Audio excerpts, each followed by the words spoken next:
Hey, what's going on, everybody? I'm Blitz5, and we got the latest patch notes. This is for update 8.3, and this is going to be the last update of Season 8. So let's see what PUBG has to say. Then we're going to go through all the patch notes. This is going to be a longer, casual video. I do this with every update, just going through the exact patch notes. And let's see what we got in store for us for this update. So PUBG says that Season 8 is winding down, but we got a few more big improvements to drop before we're out of the jungle. Update 8.3 brings a new Ferry system to Erangel, a new item that can temporarily negate blue zone damage, 2 new team deathmatch stages on Sanhok, and a number of bug and hitch fixes.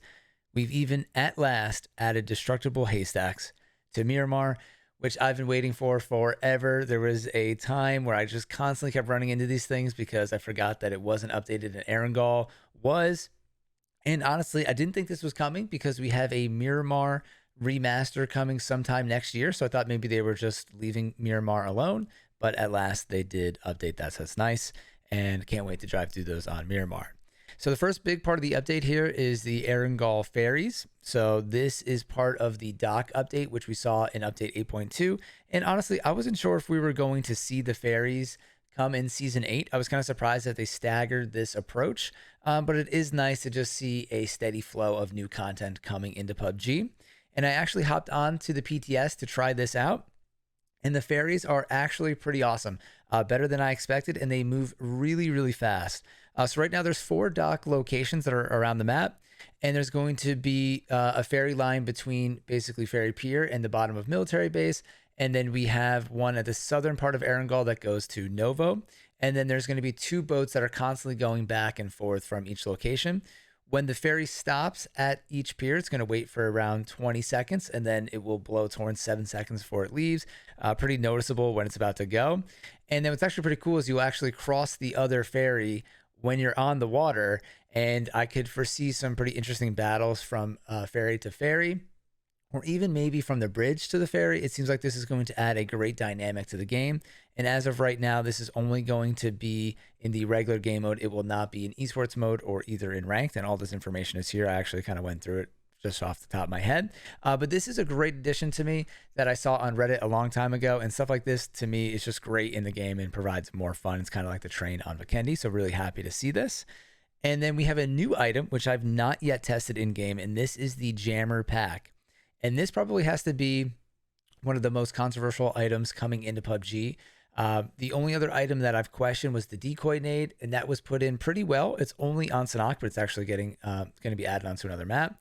And then this is the next one to me that is a little iffy, but I think the way that they've balanced this should be appropriate, but we'll see. So this Jammer Pack allows you to prevent blue zone damage for a short period of time at the expense of level 3 backspace. So this is an interesting part of the sentence here, which I'm trying to understand reading through these patch notes, is do you need a level 3 bag in order to pick up this jammer? Or does it prevent you from picking up a level 3 bag? I'm not really sure. Or does it just take up a bunch of space in your bag inventory? I guess we'll find out when we play this live. And it says, for now, the jammer pack will only spawn rarely on Sanhok and Karkin in normal and custom game matches. So this was interesting because people already survive pretty easily in the blue on Karkin.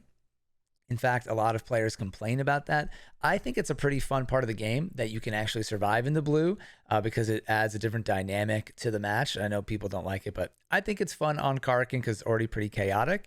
So I feel like it fits on that map. And then Sanhok is kind of becoming the map where everything's getting thrown out, the decoy nades, the loot truck, everything. So I guess it fits on that map as well. And I guess we won't knock it, or I can't knock it until we try it. It could be a really fun thing. And then I'm also kind of guessing that if you're playing squads, only one person's going to have this. So it might not be a huge factor if you're playing squads, maybe a little bit more in duos, then obviously a lot more in solos. So the Jammer Pack uses energy. There's going to be like an energy bar that you can see how long it's going to last in the blue zone. So that's going to be another factor. How long can you actually stay in? I guess we'll see when we use this. And then once all of the energy has been depleted, the Jammer Pack will function only as a regular backpack, not giving any protection to the blue zone. Pretty cool. Then we have some gameplay changes, and this was the decoy nade edition I just referenced before. So it's actually going to be added to Karkin and the training mode, not like we needed any more shooting in the training mode. And I feel like this will be a great addition to Karkin because of, like I was saying, it's super chaotic and there's already a lot of gunfire. So it could actually help you, move and get into position when you're kind of stuck being watched from people up on the mountains. The haystacks on Miramar are now destructible, which is a nice little quality of life thing that PUBG was kind of lacking on there. They added Paynon and Boot Camp to the Team Deathmatch playlist, which is pretty nice. And then they also added additional natural cover in form of trees and rocks outside of Boot Camp, specifically on the north and west side. So the west side wasn't so bad, but if you guys have seen the north side of Boot Camp, it's completely barren. And actually, I saw Wacky Jackie was one of the first people to point this out. He was like, I hope they're adding something in this area. And when it went live, there was nothing there. It's just completely flat.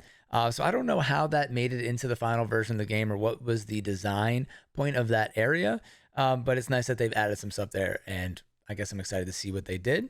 Since the recent sound improvements of the K9 and SKS, we've received feedback that the overall volume are too loud. So they're going to tone that down a little bit. The destructible wooden shacks have been re-added to Erangel. They were temporarily replaced with concrete shacks in update 8.2. Not even sure if I'm like familiar with that or noticed that changed. Then we have the Sanhok loot truck. So obviously they've added the jammer pack to that. So hopefully it doesn't become too overpowered getting the loot truck. But to sort of balance things out and respond to player feedback, they're removing some of the gear that's in there and also getting rid of some of the ghillie suit drops. That's been kind of a complaint from people that there's so much level 3 gear and so many people wearing ghillie suits on Sanhok. So that should be a pretty good balance. And then they're adding in an assist system, which I am super excited for, especially playing ranked. This will be great in normal mode, but to me, where this really shines is in ranked mode, where assists count so much. You do see what assists you got at the end of the game, but it's pretty crucial knowing if you did get an assist in game so you can kind of act accordingly. So right now, it says here, assists were only tracked during the recap of ranked mode, like I mentioned. So they're expanding this visibility and adding it to the normal matches UI as well. And then from some of the screenshots I saw is when you get an assist, it will actually pop up like you got a kill in the main screen. So it says assists are earned after dealing at least 25 damage to an enemy who is then killed soon after by a teammate. And you'll be granted an assist for enemies knocked within 60 seconds of you dealing the minimum damage, who are then later killed by one of your teammates. So if they're killed by, another enemy and they steal your kill, then you won't get the assist for it. And that it says assists also apply when these conditions are met in situations where an enemy dies instantly due to being the last member alive in their squad. Okay, so they're just being technical there. But yeah, this is great. And what's funny is back on the Winner podcast, some of the developers were talking about the ranked mode and the assist and said that they didn't want to give away the exact assist amount. So I wonder if that changed or if they just changed their opinion about that because they're adding assists in because they thought maybe people would abuse this in ranked mode. But either way, I feel like this information was going to get out eventually and it is helpful for us ranked players. Then we have a new addition of teammate combat indicators, and this is something that will pop up when your teammates are under fire in the teammate UI. And this is something really interesting to me that PUBG is doing because this sort of goes against PUBG's hardcore approach to the game where there really aren't any indicators. But here they kind of explain that they're doing this to help when you're playing with teammates that might not communicate or don't have a mic. So this is really meant to help players that maybe are playing in a random squad. But then this also makes me think that down the line, PUBG may be more willing to add in notifiers of where you're getting shot from. You see this in PUBG Mobile, which again, totally goes against PUBG, but I'm just kind of theorizing here or theory crafting that this could be something that's added into the normal mode of the game to kind of help PUBG push PUBG forward. And then something that we would never hopefully see in ranked to keep the hardcore game mode alive. And it seems like that's what PUBG is doing right now is putting a lot of stuff in normal mode, a lot of crazy things and new additions, and making that kind of the new test realm and then just overall, fun environment. And then trying to keep all of us hardcore players happy by keeping things pretty simple in ranked mode. All right, and then there's a short line of text here that just said they made some improvements to the bots. And I've definitely been noticing that the bots have been getting better, and I'm sure you guys have as well. And also that the bots now wear some different clothing. So sometimes you see the dinosaur bots or regular clothes bots. And then I also heard that the bots are going to be able to throw melee weapons from a leak on Twitter from player IGN, but I don't see that in the patch notes. And here's a really interesting feature coming into the game. So when you're queuing in for ranked mode now, after 30 seconds, you'll be given the option to load into a training mode. So this is a really cool idea because sometimes before you play ranked, it's definitely helpful to go into training mode or a team deathmatch game and just fire the weapons and get used to the recoil and get warmed up. So this is a great addition to the game, but hopefully this isn't some kind of answer to just really long queue times on PC. As a console ranked player, the matchmaking hasn't been so bad. Normally you don't have to wait that long. And even if I was given the option to do this on console, I'm not sure if I would take it because of all the issues with loading and crashing in the game. I'm not sure I'd want to load into training mode to only have to load back into the game.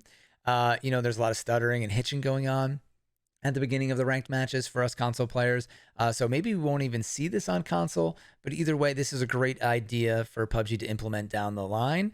And if we see this soon and it works flawlessly, then that's even better. So that's just a cool thing that probably could have been in the game a long time ago, but it's a nice little quality of life addition to PUBG. And then speaking of that, they are trying to improve some performance and optimization stuff here. So they reduced the chance of hitching and stuttering to occur while the game is spawning in items, and a bunch of different optimization with the character spawning, optimizing shadows, the cost of world particles, optimized rendering pipeline. So PUBG is always doing stuff behind the scenes to try to make the game more efficient, and this is both for PC and console, but you really never know how this is going to play out. Sometimes this works great and everybody knows the difference. Sometimes something breaks and it's one step forward and 2 or 3 steps backwards. We just have to wait until this is implemented to see. But, I'm always happy to see that PUBG is adding or, fixing and optimizing more things in the game. So this is great. And then they got some custom match changes, just adding some UI to where the loot trucks are, which is cool if you're spectating in custom game modes or doing something like that. And then just some UI changes, added the jammer backpack on Snock and Karkin and some different probably UI notifiers. Esports rule set updates. So the esports mode has been updated with the latest global super rule set. And then this is kind of interesting. So PUBG has added a friends list recently that I haven't really been using or taking advantage of personally. They also did the thing now where you can group up with the random players at the end of a game.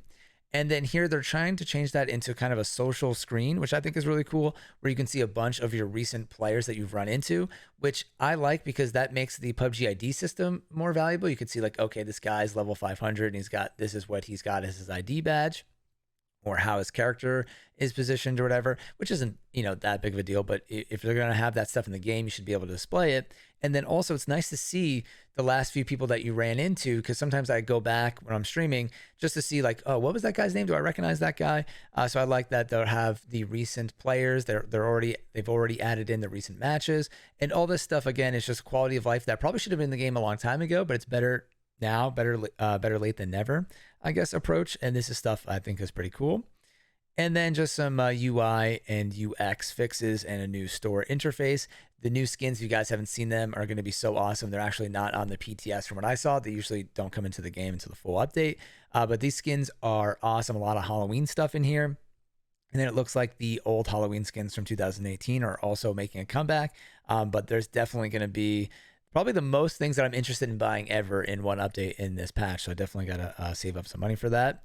And then also some other small fixes here. The out-game background color has been changed, improved some design components for consistency, messages, and ranked mode insidias have been aligned on the lobby screen, okay? And then here are some other new items that we could look at. And then check out these level 3 helmets. I feel like these should have been dropped during like Easter because of the pink and yellow colors, but this one is really dope. Definitely want that. And then another image of the Halloween skins.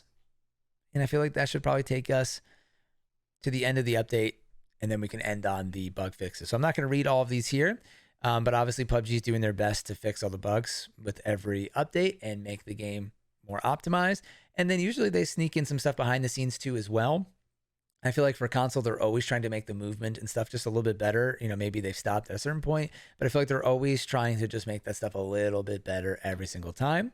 And then with the announcement of the new Xbox Series X and Series S, we know that PUBG is going to be playable on those, but there hasn't been any announcements made about performance on those, or whether we'll be seeing a new version of the game on there. People are saying that. I don't think we're going to see any kind of improved version of the game. I think it's just going to run better on those platforms, but that's just my opinion. But we are still waiting for the performance update, which is coming in October to bring extra frames for the Xbox One X users and the PS4 Pro users. I think they're getting it as well. So then we'll also see that performance increased frames with the new platforms as well. So that's exciting. Probably going to be a lot of news, PUBG related and gaming news over the next 3 months or so. So it'll be very exciting for all of us gamers out there. So let me know what you guys think of this patch. Also, I didn't date this, but today is September 9th as the end of the video. So this is live on the PTS now. Then this will probably go to the regular server on the 16th for PC. Then we might see this then as a PTS on console if we get that. And we might not see this live on console till the 23rd, or maybe even until the 30th if it gets delayed for like another week. So basically, this will go live on PC again sometime around the 16th on the regular server, and we'll be getting it a week or two after on console, just to repeat myself there. So as always, yeah, let me know what you guys think down in the comments below. Thank you all for watching. I'm Blitz5, and peace out.